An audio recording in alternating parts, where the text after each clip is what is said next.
हे दोस्तों, आज हम बात करने वाले हैं बेंजामिन ग्राहम की, जो फेमस है वॉरेन बफेट के आइडियल के रूप में और साथ ही फेमस है वैल्यू इन्वेस्टिंग और शेयर मार्केट से जबरदस्त कमाई करने वाले इन्वेस्टर के रूप में। वे कहते हैं वॉल स्ट्रीट पे बैठे लोग जो शेयर मार्केट के इन्वेस्टर हैं, वे कुछ भी नहीं सीखते और बड़ी आसानी से सब कुछ भूल भी जाते हैं। सभी देशों में सटोरियों का एक बड़ा हिस्सा है जो अपने फायदे के लिए कुछ एकदम नॉर्मल दिखने वाले शेयरों के दामों को ऊंचा ले जाते हैं या नीचे ले जाते हैं, जिसकी वजह से बाजार में दहशत का माहौल पैदा होता है और इस तरह की दहशत की वजह से आशा और लालच का जन्म होता है। बेन आगे कहते हैं, नॉर्मल इन्वेस्टर को अपने एडवाइजर के द्वारा दिए जाने वाले वायदों और सट्टे की प्रवृत्तियों में रुचि नहीं दिखानी चाहिए। जब आप कोई शेयर खरीदे तो उसके पीछे एक ठोस तर्क होना चाहिए। आपको ये ठीक ठीक पता होना चाहिए कि जो पैसा आप बाजार में लगा रहे हैं वो कितना फायदा लेकर आएगा। बेन मानते हैं कि लोगों का उत्साह व्यक्ति को किसी भी फील्ड में सक्सेसफुल बना सकता है, लेकिन वही वॉल स्ट्रीट पर यही उत्साह फेलियर का कारण बनता है। आखिर क्यों ऐसा?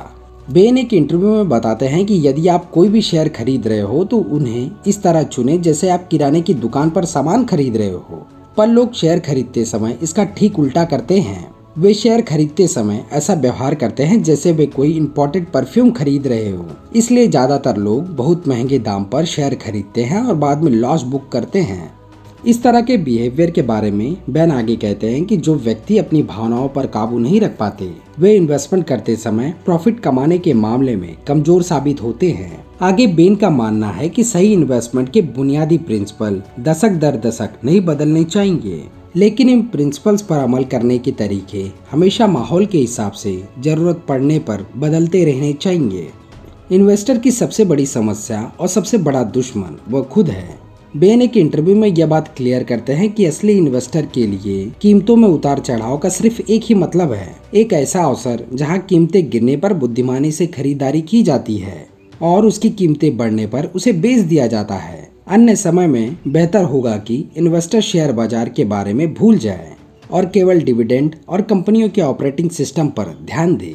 आगे बेन इन्वेस्टर और सटोरियों में सबसे बड़ा अंतर क्या है वे बताते हैं कि यह स्टॉक मार्केट के उतार चढ़ाव के प्रति उनके नजरिए से भी होता है। सटोरिये की मुख्य दिलचस्पी बाजार के उतार चढ़ाव का कयास लगाने और फायदा उठाने में होती है, बल्कि इन्वेस्टर की मुख्य दिलचस्पी सही शेयर को उचित दाम पर खरीदने और संभालने में होती है। आगे बेन कहते हैं कि अपना बिजनेस किसी और के भरोसे ना छोड़े जब तक कि आपको दो बातें क्लियर ना हो। पहला ये कि आप उसके काम पर नजर ना रख पाएं या उसके काम करने के तरीकों को समझ ना पाएं। दूसरा ये कि आपके पास उसकी क्षमता पर विश्वास करने के ठोस कारण ना हो। इस नियम से इन्वेस्टर के लिए वे स्थितियां तय हो जानी चाहिए जिसके अंतर्गत वह किसी दूसरे को अपने पैसे का इस्तेमाल करने की इजाजत देगा। इन्वेस्टमेंट के मामले में किसी के आशावादी विचारधारा पर विश्वास ना करें, बल्कि प्रॉफिट के लिए उठाए जाने वाले आपके स्टेप गणितीय रिकॉर्ड्स पर आधारित होने चाहिए।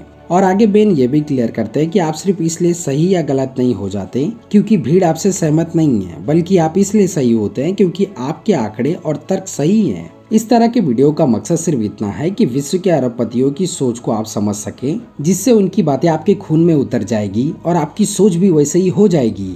हे दोस्तों, अगर वीडियो आपको पसंद आया तो लाइक कर दीजिए। आपके कुछ सुझाव या व्यूज हो तो हमें कमेंट करके भी बता सकते हैं। और आपने अगर इस चैनल को अभी तक सब्सक्राइब नहीं किया तो प्लीज़ सब्सक्राइब कर लीजिए। सब्सक्राइब करने के बाद बगल में बने बेल आइकन को भी क्लिक कर दीजिए। ऐसा करने पर ही इस चैनल से रिलेटेड सारे न्यू वीडियोस की नोटिफिकेशन आपको मिलेगी। आप हमारे वीडियोस को व्हाट्सएप, फेसबुक, ट्विटर और इंस्टाग्राम पर भी शेयर करके हमारा मनोबल बढ़ा सकते हैं। आपने अपना समय देकर मेरी बात सुनी, उसके लिए बहुत बहुत धन्यवाद। मिलते हैं नेक्स्ट वीडियो में।